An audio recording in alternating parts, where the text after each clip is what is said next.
आओ बेटा हुण आपां ਭਾਰਤ ਦੇ ਮੌਸਮ ਅਤੇ ਰੁੱਤਾਂ ਬਾਰੇ ਗੱਲ ਕਰ ਲਈਏ। ਭਾਰਤ ਦੀ ਜਲਵਾਯੂ ਨੂੰ ਕਿਸ ਨਾਂ ਨਾਲ ਬੁਲਾਇਆ ਜਾਂਦਾ ਪਤਾ ਤੁਹਾਨੂੰ? ਮੌਨਸੂਨੀ ਜਲਵਾਯੂ। ਭਾਰਤੀ ਜਲਵਾਯੂ ਨੂੰ ਮੌਨਸੂਨੀ ਜਲਵਾਯੂ ਕਿਹਾ ਜਾਂਦਾ ਹੈ ਅਤੇ ਇਸ ਕਰਕੇ ਇੱਥੇ ਕਈ ਤਰ੍ਹਾਂ ਦੇ ਸੀਜ਼ਨ ਜਾਂ ਰੁੱਤਾਂ ਪਾਈਆਂ ਜਾਂਦੀਆਂ ਹਨ। ਹਰ ਰੁੱਤ ਵਿੱਚ ਮੌਸਮ ਅਤੇ ਵਰਖਾ ਇਹ ਅਲੱਗ-ਅਲੱਗ ਤਰ੍ਹਾਂ ਦੇ ਹੁੰਦੇ ਹੈ ਅਤੇ ਜਿਹੜੀਆਂ ਰੁੱਤਾਂ ਬਦਲਦੀਆਂ ਇਹਨਾਂ ਦਾ ਭਾਰਤ ਦੇ ਅੰਦਰੂਨੀ ਹਿੱਸਿਆਂ ਵਿੱਚ ਜ਼ਿਆਦਾ ਅਸਰ ਪੈਂਦਾ। ਇਹ ਅੰਦਰੂਨੀ ਹਿੱਸੇ ਉਹ ਹੁੰਦੇ ਆ ਜਿੱਥੇ ਐਕਸਟ੍ਰੀਮ ਜਲਵਾਯੂ ਹੁੰਦਾ। ਐਕਸਟ੍ਰੀਮ ਦਾ ਮਤਲਬ ਪਤਾ ਨਾ ਤੁਹਾਨੂੰ? ਕਠੋਰ ਜਲਵਾਯੂ। ਗਰਮੀਆਂ ਵਿੱਚ ਜ਼ਿਆਦਾ ਗਰਮੀ ਅਤੇ ਸਰਦੀਆਂ ਵਿੱਚ ਜ਼ਿਆਦਾ ਸਰਦੀ ਹੁੰਦੀ ਹੈ। ਅਤੇ ਜਿਹੜੇ ਭਾਰਤ ਦੇ ਤੱਟਵਰਤੀ ਇਲਾਕੇ ਹੈ ਇੱਥੇ ਨਾ ਤਾਂ ਜ਼ਿਆਦਾ ਗਰਮੀ ਪੈਂਦੀ ਹੈ ਅਤੇ ਨਾ ਹੀ ਜ਼ਿਆਦਾ ਸਰਦੀ ਹੁੰਦੀ ਹੈ, ਯਾਨੀ ਗਰਮੀ ਤੋਂ ਸਰਦੀ ਦਾ ਜ਼ਿਆਦਾ ਅੰਤਰ ਨਹੀਂ ਹੁੰਦਾ। ਹੁਣ ਭਾਰਤ ਦੀਆਂ ਰੁੱਤਾਂ ਜਿਹੜੀਆਂ ਇਹਨਾਂ ਨੂੰ 3 ਭਾਗਾਂ ਵਿੱਚ ਵੰਡਿਆ ਜਾਂਦਾ ਅਤੇ ਪਹਿਲਾਂ ਆਪਾਂ ਗਰਮੀਆਂ ਦੀ ਰੁੱਤ ਦੀ ਗੱਲ ਕਰਾਂਗੇ।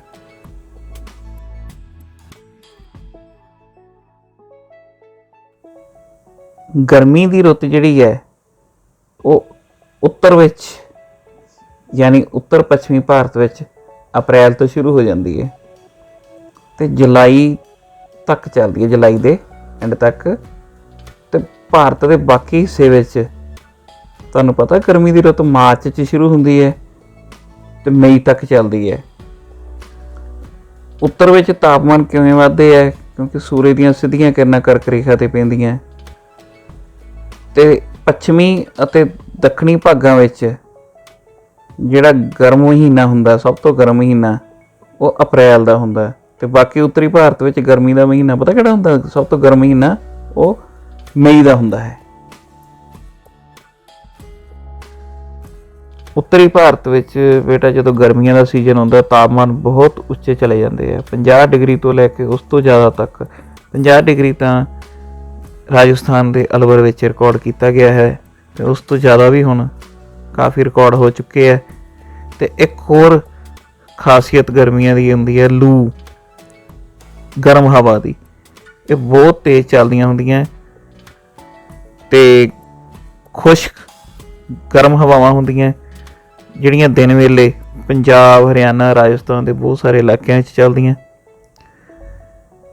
ਅਤੇ ਜਿਹੜੇ ਤੱਟਵਰਤੀ ਇਲਾਕੇ ਹੁੰਦੇ ਹੈ ਇਹਨਾਂ ਵਿੱਚ ਤੁਹਾਨੂੰ ਦੱਸਿਆ ਨਾ ਜ਼ਿਆਦਾ ਸਰਦੀ ਹੁੰਦੀ ਹੈ ਅਤੇ ਨਾ ਜ਼ਿਆਦਾ ਗਰਮੀ ਹੁੰਦੀ ਹੈ। ਗਰਮੀਆਂ ਵੀ ਬਹੁਤ ਜ਼ਿਆਦਾ ਨਹੀਂ ਹੁੰਦੀਆਂ।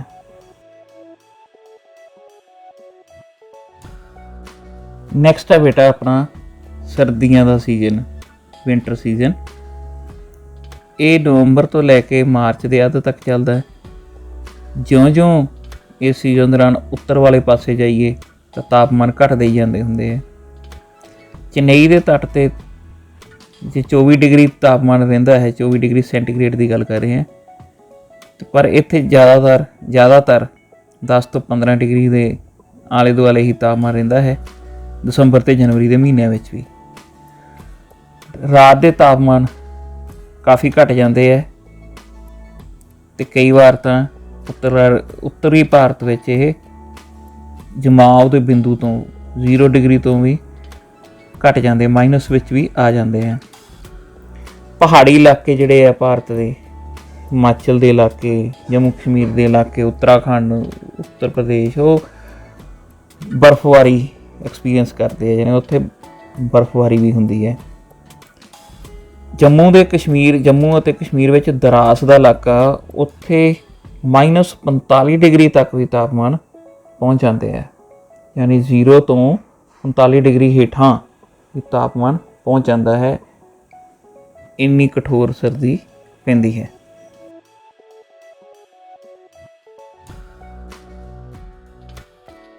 ਜਦੋਂ ਸਰਦੀਆਂ ਦੀ ਰੁੱਤ ਸ਼ੁਰੂ ਹੁੰਦੀ ਹੈ ਉਦੋਂ ਬੇਟਾ ਅਸਮਾਨ ਸਾਫ਼ ਰਹਿੰਦਾ, ਬੱਦਲ ਨਹੀਂ ਹੁੰਦੇ, ਅਤੇ ਤੱਟਵਰਤੀ ਇਲਾਕਿਆਂ ਵਿੱਚ ਜ਼ਿਆਦਾ ਸਰਦੀ ਨਹੀਂ ਪੈਂਦੀ, ਮੋਡਰੇਟ ਕਲਾਈਮੇਟ ਹੀ ਰਹਿੰਦਾ।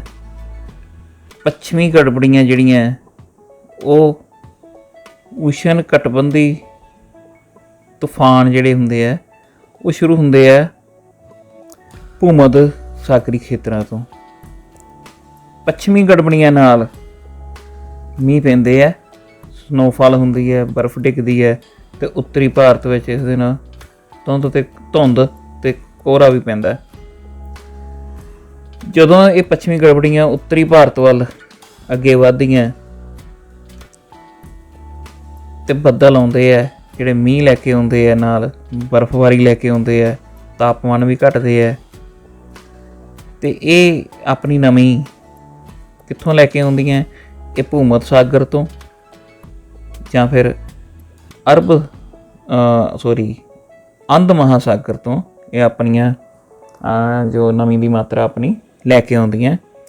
ਅੱਛਾ, ਇਹਨਾਂ ਦੁਆਰਾ ਲਿਆਂਦਾ ਹੋਇਆ ਮੀਂਹ ਰਬੀ ਦੀਆਂ ਫਸਲਾਂ ਯਾਨੀ ਹਾੜੀ ਦੀਆਂ ਫਸਲਾਂ ਲਈ ਬਹੁਤ ਲਾਹੇਵੰਦ ਹੁੰਦਾ, ਜਿਵੇਂ ਕਣਕ, ਜੌਂ, ਛੋਲੇ ਹੋਏ, ਸਰੋਂ ਹੋਈ ਆਦਿ ਲਈ ਇਹ ਲਾਹੇਵੰਦ ਮੀਂਹ ਲੈ ਕੇ ਆਉਂਦੀਆਂ ਪੱਛਮੀ ਗੜਬੜੀਆਂ।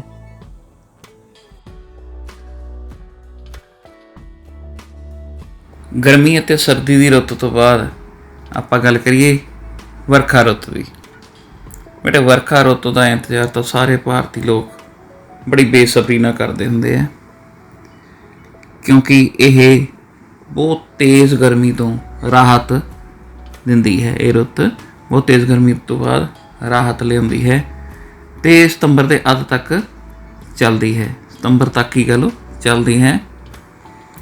ਸਾਰੇ ਦੇਸ਼ ਵਿੱਚ ਇਹ ਤਬਦੀਲੀ ਮੌਨਸੂਨ ਦੇ ਆਉਣ ਨਾਲ ਹੀ ਹੁੰਦੀ ਹੈ, ਅਤੇ ਇਸ ਮੌਸਮ ਦੌਰਾਨ ਤਾਪਮਾਨ ਉੱਚ ਹੁੰਦੇ ਹੈ, ਹਵਾ 'ਚ ਨਮੀ ਹੁੰਦੀ ਹੈ ਕਾਫੀ ਮਾਤਰਾ ਵਿੱਚ, ਪਸੀਨਾ ਵੀ ਬਹੁਤ ਆਉਂਦਾ ਹੁੰਦਾ, ਬੱਦਲਵਾਈ ਛਾਈ ਰਹਿੰਦੀ ਹੈ, ਅਤੇ ਜਿਹੜਾ ਮੀਂਹ ਹੈ ਉਹ ਮੱਧਮ ਦਰਜੇ ਤੋਂ ਲੈ ਕੇ ਭਾਰੀ ਦਰਜੇ ਦਾ ਜਿਹੜਾ ਮੀਂਹ ਚੱਲਦਾ ਹੈ।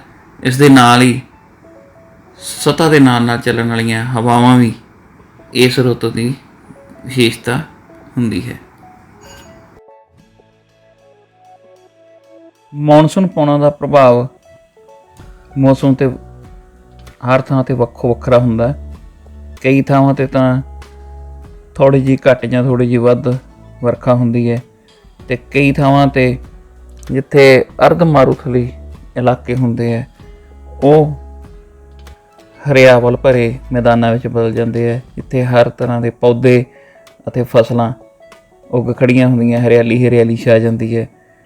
ਨਵੀਂ ਨਾਲ ਭਰਪੂਰ ਇਹ ਹਵਾਵਾਂ ਜਦੋਂ ਭਾਰਤੀ ਪ੍ਰਾਇਦੀਪ ਦੇ ਦੱਖਣੀ ਸਿਰੇ 'ਤੇ ਪਹੁੰਚਦੀਆਂ ਤਾਂ ਇਸ ਦੀ ਭੂਗੋਲਿਕ ਬਣਤਰ ਕਰਕੇ ਇਹ ਦੋ ਹਿੱਸਿਆਂ 'ਚ ਵੰਡੀਆਂ ਜਾਂਦੀਆਂ, ਇੱਕ ਅਰਬ ਸਾਗਰ ਦੀ ਬ੍ਰਾਂਚ ਅਤੇ ਦੂਸਰੀ ਬੰਗਾਲ ਦੀ ਖਾੜੀ ਦੀ ਬ੍ਰਾਂਚ। ਬੇਟਾ, ਜਦੋਂ ਆਪਾਂ ਨਕਸ਼ੇ 'ਤੇ ਮੌਨਸੂਨ ਪੌਣਾ ਦਿਖਾ ਰਹੇ ਹੁੰਦੇ ਆ ਉਦੋਂ ਉਹਨਾਂ ਦੀ ਗਤੀ ਇਸ ਤਰ੍ਹਾਂ ਦਿਖਾਈ ਦੇ ਰਹੀ ਹੁੰਦੀ ਹੈ ਵੀ ਜਿਵੇਂ ਇਹ ਬੰਗਾਲ ਦੀ ਖਾੜੀ ਤੋਂ ਉੱਠ ਕੇ ਅਤੇ ਸੰਪੂਰਨ ਭਾਰਤ 'ਤੇ ਫੈਲਦੀਆਂ, ਪਰ ਅਸਲ ਵਿੱਚ ਬੇਟਾ ਇਹ ਅਰਬ ਸਾਗਰ ਦੀ ਬ੍ਰਾਂਚ ਹੁੰਦੀ ਹੈ, ਜਿਹੜੀ ਕਿ ਸਭ ਤੋਂ ਪਹਿਲਾਂ ਆਪਣੇ ਦੱਖਣੀ ਭਾਰਤ ਦੇ ਰਾਜ ਕੇਰਲ ਦੇ ਤੱਟ ਨਾਲ ਟਕਰਾਉਂਦੀ ਹੈ। ਯਾਨੀ ਦੱਖਣ ਪੱਛਮੀ ਮਾਨਸੂਨ ਸਭ ਤੋਂ ਪਹਿਲਾਂ ਕੇਰਲ ਦੇ ਤੱਟ ਨਾਲ ਟਕਰਾਉਂਦੀ ਹੈ, ਅਤੇ ਫਿਰ ਉੱਥੋਂ ਇਹ ਬ੍ਰਾਂਚ ਤੁਰਦੀ ਹੈ ਪੱਛਮੀ ਘਾਟ ਦੇ ਨਾਲ ਅਤੇ ਤੱਟੀ ਏਰੀਆ ਦੇ ਨਾਲ ਮੀਂਹ ਪਾਉਂਦੀ ਹੋਈ, ਤੱਟਵਰਤੀ ਏਰੀਏ 'ਤੇ ਮੀਂਹ ਪਾਉਂਦੀ ਹੋਈ ਕੋਂਕਣ ਗੋਆ ਵੱਲ ਤੁਰ ਪੈਂਦੀ ਹੈ, ਅਤੇ ਪੱਛਮੀ ਘਾਟ ਦੇ ਪੱਛਮ ਵੱਲ ਹੀ ਇਹ ਅੱਗੇ ਵੱਧਦੀ ਹੈ। ਪੱਛਮੀ ਘਾਟ ਜਿਹੜੇ ਆ ਉਹੀ ਜ਼ਿਆਦਾ ਮੀਂਹ ਇਸ ਤੋਂ ਹਾਸਲ ਕਰਦੇ ਆ ਦੱਖਣ ਪੱਛਮੀ ਮਾਨਸੂਨ ਤੋਂ। ਸਭ ਤੋਂ ਪਹਿਲਾਂ ਪੂਰਬੀ ਘਾਟਾਂ ਤੱਕ ਤਾਂ ਇਹਨਾਂ ਦਾ ਜ਼ਿਆਦਾ ਅਸਰ ਦਿਖਾਈ ਨਹੀਂ ਦਿੰਦਾ, ਕਿਉਂਕਿ ਪੱਛਮੀ ਘਾਟ ਇਹ ਪਾਰ ਕਰਕੇ ਪੂਰਬੀ ਘਾਟ 'ਤੇ ਪਹੁੰਚ ਹੀ ਨਹੀਂ ਪਾਉਂਦੀਆਂ। ਅਰਬ ਸਾਗਰ ਦੀ ਜਿਹੜੀ ਬ੍ਰਾਂਚ ਹੁੰਦੀ ਹੈ ਇਹ ਨਹੀਂ ਪਹੁੰਚ ਪਾਉਂਦੀ। ਦੱਖਣ ਪੱਛਮੀ ਮਾਨਸੂਨ ਦੀ ਬੰਗਾਲ ਦੀ ਖਾੜੀ ਦੀ ਬ੍ਰਾਂਚ ਉਹ ਬੰਗਾਲ ਦੀ ਖਾੜੀ ਤੋਂ ਬਹੁਤ ਸਾਰੀ ਨਮੀ ਲੈ ਕੇ ਸ਼ੁਰੂ ਹੁੰਦੀ ਹੈ ਅਤੇ ਉੱਤਰ ਪੂਰਬੀ ਭਾਰਤ ਅਤੇ ਬੰਗਾਲ ਵਿਖੇ ਪਹੁੰਚਦੀ ਹੈ। ਪੂਰਬੀ ਹਿਮਾਲਿਆ ਵਿੱਚ ਇਹਨਾਂ ਪੌਣਾਂ ਨਾਲ ਬਹੁਤ ਜ਼ਿਆਦਾ ਮੀਂਹ ਪੈਂਦਾ ਹੈ। ਮੇਘਾਲਿਆ ਦੀ ਖਾਸੀ ਪਹਾੜੀਆਂ ਜਿਹੜੀਆਂ ਮੇਘਾਲਿਆ ਦੀਆਂ, ਉੱਥੋਂ ਦੀ ਦੱਖਣੀ ਢਲਾਨਾਂ 'ਚ ਇੱਕ ਜਗ੍ਹਾ ਸਥਿਤ ਹੈ ਮੌਸਿਨਰਾਮ। ਯਾਦ ਰੱਖਣਾ ਬੇਟਾ, ਮੌਸਿਨਰਾਮ। ਇੱਥੇ ਇੱਕ ਦਿਨ ਵਿੱਚ 1221 ਸੈਂਟੀਮੀਟਰ ਤੋਂ ਵੀ ਵੱਧ ਵਰਖਾ ਰਿਕਾਰਡ ਕੀਤੀ ਗਈ ਹੈ ਅਤੇ ਇਸ ਲਈ ਇਸ ਨੂੰ ਸਭ ਤੋਂ ਵੱਧ ਵਰਖਾ ਵਾਲਾ ਖੇਤਰ ਮੰਨਿਆ ਜਾਂਦਾ ਹੈ। ਦੁਨੀਆ ਦਾ ਹੀ ਸਭ ਤੋਂ ਵੱਧ ਖੇਤਰ ਇਹ ਮੰਨਿਆ ਜਾਂਦਾ ਹੈ। ਇਸ ਦੇ ਨਾਲ ਹੀ ਇੱਕ ਹੋਰ ਜਗ੍ਹਾ ਹੈ ਕੁਝ ਕਿਲੋਮੀਟਰ ਦੂਰ, ਚਿਰਾਪੂੰਜੀ। ਸਭ ਤੋਂ ਪਹਿਲਾਂ ਇਹ ਰਿਕਾਰਡ ਹੋਲਡਰ ਸੀ। ਇੱਥੇ ਇੱਕ ਦਿਨ ਵਿੱਚ 1102 ਸੈਂਟੀਮੀਟਰ ਮੀਂਹ ਪਿਆ ਸੀ। ਪੂਰਬੀ ਹਿਮਾਲਿਆ ਵਿੱਚ ਮੌਨਸੂਨ ਪੌਣਾ ਵਰਦੀਆਂ ਹੋਈਆਂ, ਫਿਰ ਇਹ ਪੱਛਮ ਵੱਲ ਵੱਧਦੀਆਂ ਅਤੇ ਭਾਰਤ ਦੇ ਗੰਗਾ ਦੇ ਮੈਦਾਨਾਂ ਦੇ ਉੱਤੋਂ ਦੀ ਲੰਘਦੀਆਂ ਹੋਈਆਂ। ਇੱਕ ਸਟੇਟ ਤੋਂ ਲਗਭਗ 1-2 ਹਫ਼ਤੇ ਲਗਾਉਂਦੀਆਂ ਅੱਗੇ ਵਧਣ ਲਈ ਅਤੇ ਹੌਲੀ ਹੌਲੀ ਸਾਰੇ ਭਾਰਤ ਨੂੰ ਕਵਰ ਕਰ ਲੈਂਦੀਆਂ। 1 ਜੂਨ ਦੀ ਤਰੀਕ ਜਿਹੜੀ ਹੈ ਉਹ ਭਾਰਤ ਵਿੱਚ ਮੰਨੀ ਜਾਂਦੀ ਹੈ ਵੀ ਮੌਨਸੂਨ ਪੌਣਾ ਦਾ ਆਗਮਨ ਹੁੰਦਾ ਹੈ 1 ਜੂਨ ਨੂੰ। ਜਿਵੇਂ ਹੀ ਇਹ 1 ਜੂਨ ਨੂੰ ਕੇਰਲਾ ਵਿਖੇ ਪਹੁੰਚਦੀਆਂ ਦੱਖਣ ਪੱਛਮੀ ਮਾਨਸੂਨ ਪੌਣਾ, ਅਤੇ ਹੌਲੀ ਹੌਲੀ ਅੱਗੇ ਵਧਣੀਆਂ ਸ਼ੁਰੂ ਹੋ ਜਾਂਦੀਆਂ। ਠੀਕ ਹੈ ਬੇਟਾ। ਸਤੰਬਰ ਦੇ ਅੱਧ ਤੋਂ ਲੈ ਕੇ ਨਵੰਬਰ ਤੱਕ ਇਹ ਮੁੜਦੀਆਂ ਰਹਿੰਦੀਆਂ ਵਾਪਸ ਨੂੰ, ਜਿੰਨਾ ਉਦੋਂ ਇਹਨਾਂ ਨੂੰ ਉੱਤਰ ਪੂਰਬੀ ਮਾਨਸੂਨ ਪੌਣਾ ਕਹਿੰਦੇ ਹੈ ਅਤੇ ਇਹ ਵੀ ਇੱਕ ਤਰ੍ਹਾਂ ਦੀ ਰੁੱਤ ਦਾ ਨਿਰਮਾਣ ਕਰਦੀਆਂ। ਇਸ ਦਾ ਵੇਰਵਾ ਮਾਨਸੂਨ ਪੌਣਾ ਵਾਲੇ ਚੈਪਟਰ ਵਿੱਚ ਤੁਹਾਨੂੰ ਦੇ ਦਿੱਤਾ ਗਿਆ। ਇਸ ਪਾਠ ਵਿੱਚ ਜਿਵੇਂ ਆਪਾਂ ਇੱਕ ਬੇਟਾ ਟਰਮ ਸਿੱਖੀ ਸੀ ਆਈਸੋਹਾਈਟਸ, ਵੀ ਸਮ ਵਰਖਾ ਵਾਲੇ ਖੇਤਰ ਦਿਖਾਉਣ ਵਾਲੀਆਂ ਰੇਖਾਵਾਂ ਜਿਹੜੀਆਂ ਨਕਸ਼ੇ 'ਤੇ ਖਿੱਚੀਆਂ ਜਾਂਦੀਆਂ ਉਹਨਾਂ ਨੂੰ ਕਹਿੰਦੇ ਆ। ਅਤੇ ਇਸੇ ਤਰ੍ਹਾਂ ਇੱਕ ਆਈਸੋਥਰਮ ਰੇਖਾ ਵੀ ਹੁੰਦੀ ਹੈ, ਸਮਤਾਪ ਰੇਖਾ। ਇਹ ਉਹ ਰੇਖਾ ਹੁੰਦੀ ਹੈ ਜਿਹੜੀ ਇੱਕੋ ਜਿਹੇ ਤਾਪਮਾਨ ਵਾਲੀਆਂ ਥਾਵਾਂ ਨੂੰ ਮਿਲਾਉਂਦੀ ਹੈ। ਸਮਝ ਗਏ ਨਾ। ਜਿਵੇਂ ਉਹ ਇੱਕੋ ਔਸਤ ਵਾਲੇ ਵਰਖਾ ਨੂੰ ਦਿਖਾਉਣ ਵਾਲੀ ਆਈਸੋਹਾਈਟ ਜਾਂ ਸਮਵਰਖਾ ਰੇਖਾ ਸੀਗੀ, ਇਸੇ ਤਰ੍ਹਾਂ ਇਹ ਸਮਤਾਪ ਰੇਖਾ ਜਿਹੜੀ ਹੈ ਇਹ ਉਹਨਾਂ ਇਲਾਕਿਆਂ ਨੂੰ ਦਿਖਾਉਂਦੀ ਹੈ ਨਕਸ਼ੇ ਉੱਪਰ ਜਿੱਥੇ ਇੱਕੋ ਜਿਹੇ ਤਾਪਮਾਨ ਹੁੰਦੇ ਹੈ। ਕਿਸੇ ਖਾਸ ਸਮੇਂ ਉੱਤੇ ਤਾਪਮਾਨ ਵੰਡ ਦਰਸਾਉਣ ਵਾਲੀਆਂ ਇਹ ਰੇਖਾਵਾਂ ਹੁੰਦੀਆਂ ਹਨ। ਕਿਹੜੀਆਂ ਰੇਖਾਵਾਂ? ਸਮਤਾਪ ਰੇਖਾਵਾਂ। ਯਾਦ ਰੱਖਿਓ ਬੇਟਾ, ਆਈਸੋਥਰਮ।